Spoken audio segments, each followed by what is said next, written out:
À ce moment de notre histoire, nous nous retrouvons dans l'Épître aux Romains, une lettre écrite par Paul. Vous savez à qui? Ah oui, aux chrétiens qui vivaient à Rome, une ville que vous pouvez visiter encore aujourd'hui. Cet épître est probablement le meilleur livre de la Bible où vous pouvez trouver tout ce en quoi nous, les chrétiens, nous croyons.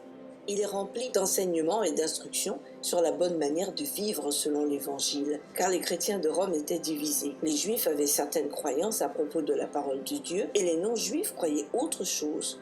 Paul essaya donc de les unir en les exhortant à faire tout leur possible pour s'aimer et s'honorer les uns les autres. Il continua sur ces thèmes dans la première et la deuxième épître aux Corinthiens.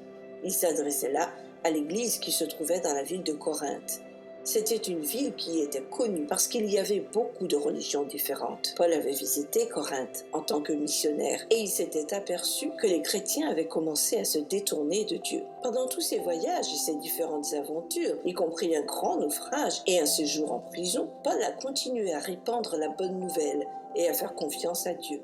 Rien ne l'a découragé, au contraire. À cause de toutes ces aventures, il a pu partager la parole de Dieu avec les chrétiens partout où il est passé. Et il a pu les encourager à garder la foi, même lorsqu'ils subissaient la persécution et qu'ils étaient traînés dans les tribunaux à cause de leur foi.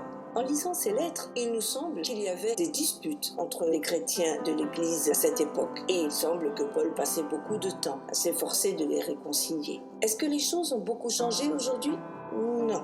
Nous devons tous continuer à relever ce défi et nous accrocher à Christ afin de continuer à nous aimer les uns les autres. C'est ainsi que l'Évangile se répand dans le monde.